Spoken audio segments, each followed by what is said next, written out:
Puldapi TV, TV-nya umat Islam. Bismillahirrahmanirrahim. Assalamualaikum warahmatullahi wabarakatuh. Innal hamdalillah nahmaduhu wa nasta'inuhu wa nastaghfiruh wa natubu ilaihi wa na'udzu billahi min shururi anfusina wa sayyiati a'malina. May yahdihillahu fala mudilla lahu wa may yudlil fala hadiya lahu. أشهد أن لا إله إلا الله وحده لا شريك له وأشهد أن محمدا عبده ورسوله لا نبي ولا رسول بعده ثم أما بعد إخوة الإيمان rahimani wa rahimakumullah. Kita lanjutkan pembacaan kitab Riyadhus Shalihin karangan Imam Abu Zakaria Al-Imam An-Nawawi rahimahullahu ta'ala. Hadis kelima dari bab Al-Mujahadah. Sebenarnya hadis ini harusnya dibaca dengan hadis keempat karena masih nyambung dengan pembahasan yang kemarin tentang sholatul al-lail, qiyamul lail. Walakin la ba'sa bihi. Al-khamis an Aisyah radhiyallahu anha annaha qalat kana Rasulullah sallallahu alaihi wasallam idza dakhala al-'ashru أحيا الليل وأيقظ أهله وجد وشد المئزار متفق عليه.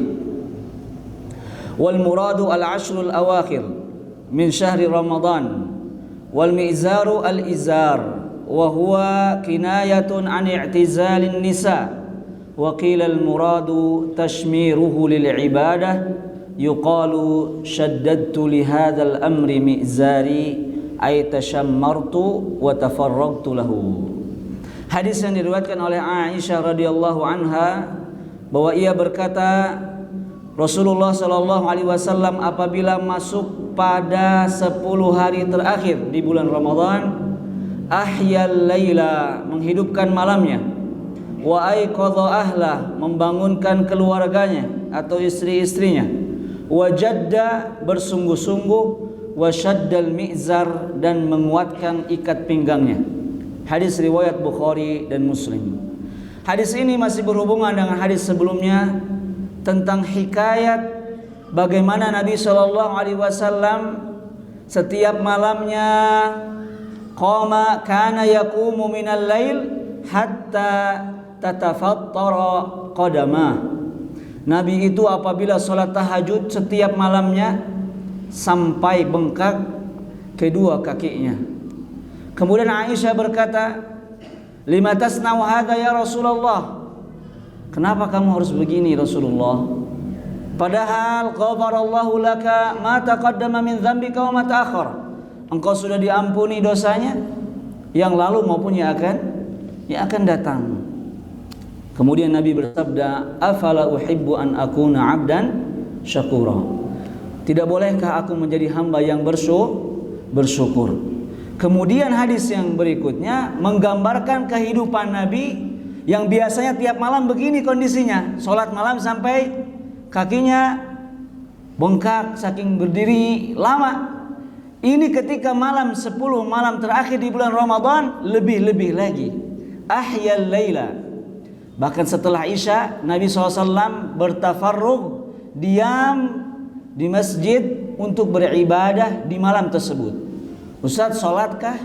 Ngajikah? Diam, melamun, sedekah? Dikatakan oleh Syekh Al-Utsaimin rahimahullah, maksudnya itu Nabi setelah Isya itu bukan hanya sholat saja. Kebayang kalau sholat dari Isya sampai subuh, cangkelnya gimana?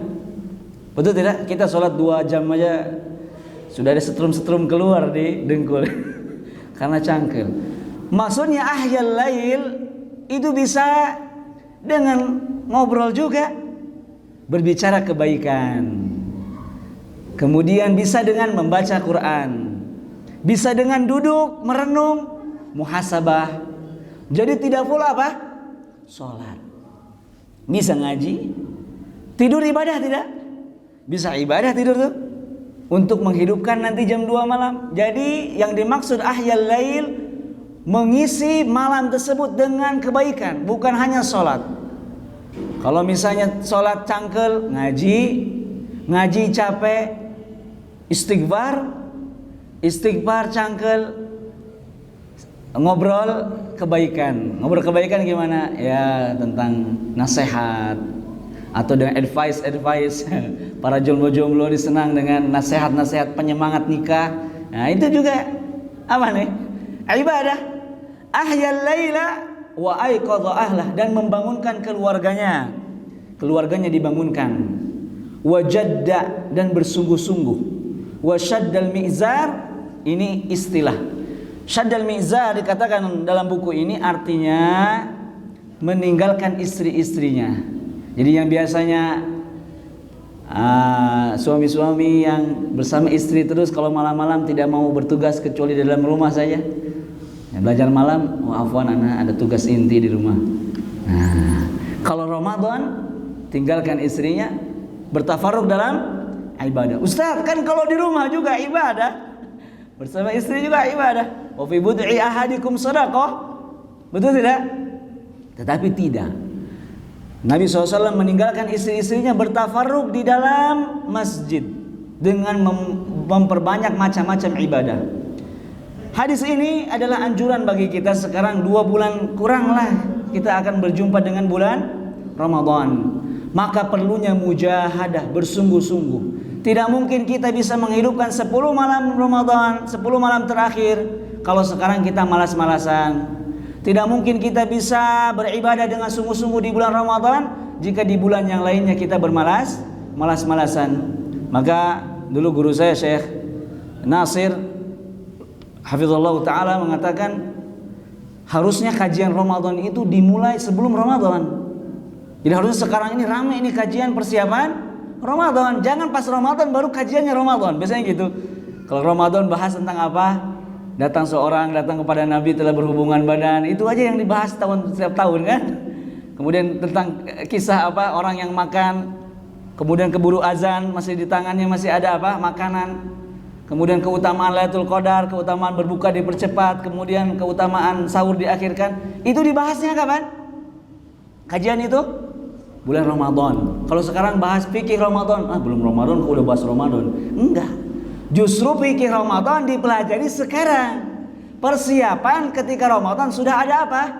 Sudah ada ilmu. Itu yang seharusnya dilakukan kaum muslimin sebelum datang Ramadan. Pelajarilah ahkam Ramadan sebelum datangnya bulan Ramadan. Ikhwatal iman rahimani wa rahimakumullah. Faidah yang dapat kita ambil dari hadis yang pendek tetapi kaya akan hikmah. Yang pertama, kalau kita menginginkan hasil yang besar perlu ada usaha.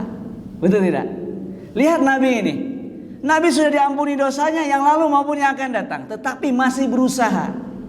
Maka kita apabila mau kaya ya berusaha, kerjanya harus semangat. Kalau kita mau pintar ya belajarnya harus ditambah lagi. Ada istilah usaha tidak akan mengkhianati hasil. Dikomentari itu tidak benar karena usaha hasil tergantung Allah Subhanahu wa taala. Yang benar apa? Usaha yang betul-betul insya Allah hasilnya juga betul-betul, ya kan? Inna la nudhi'u ajral muhsinin. Innallaha la yudhi'u ajral muhsinin. Allah tidak akan menyia-nyiakan pahala orang yang baik.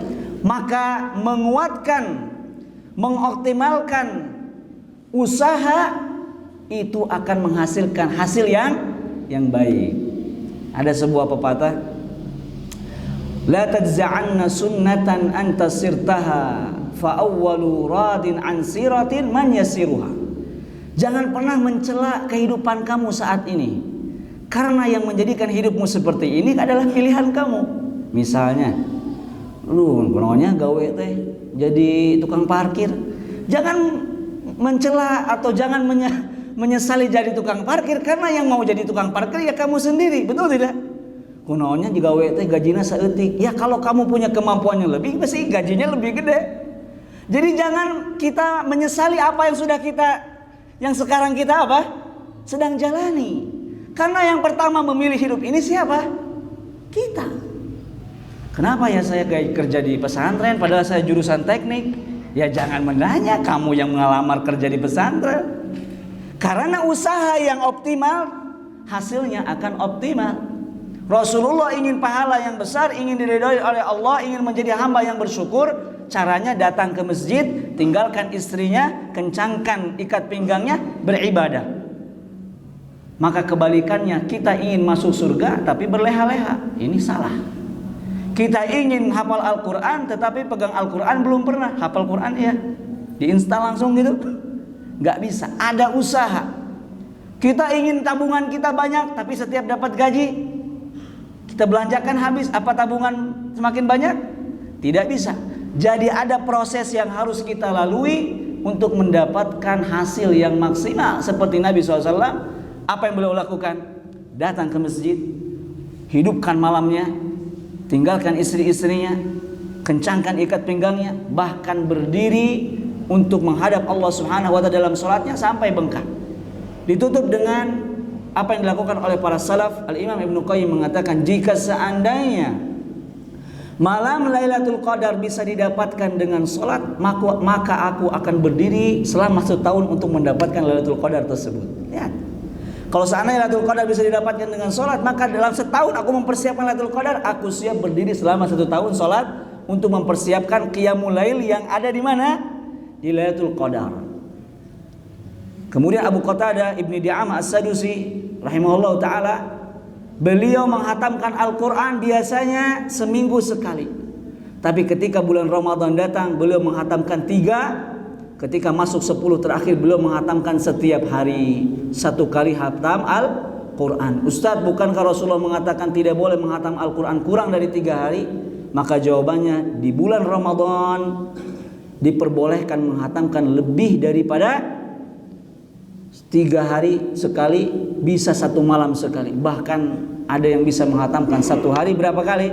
Berkali-kali bagi yang mampu. Kenapa? Karena keagungan malam di bulan Ramadan, karena keagungan hari di bulan Ramadan, sehingga para salaf lebih bersemangat. Untuk apa? Mendapatkan pahala yang berlimpah. Semoga Allah Subhanahu wa Ta'ala menyampaikan umur kita ke bulan Ramadan.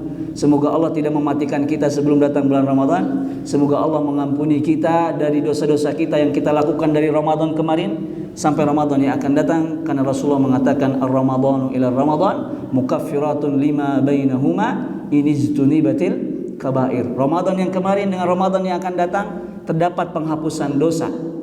Tidak ada dosa-dosa yang Allah hapuskan antara Ramadan kemarin dengan Ramadan yang akan datang bagi mereka yang meninggalkan dosa besar. Jadi dosa besar tidak diampuni kecuali dengan taubat yang sungguh-sungguh. Semoga Allah memberikan kesehatan, umur yang panjang, dan waktu yang luang untuk menjadikan kita hamba yang bertakwa untuk menyambut bulan suci Ramadan. Allahumma balighna syahr Ramadan, Allahumma balighna syahr Ramadan, Allahumma ja'alna minal muttaqin. Subhanakallahumma rabbana wa bihamdika asyhadu an la ilaha illa anta astaghfiruka wa atubu ilaik. Wa akhiru da'wana alhamdulillahi rabbil alamin. Assalamualaikum warahmatullahi wabarakatuh.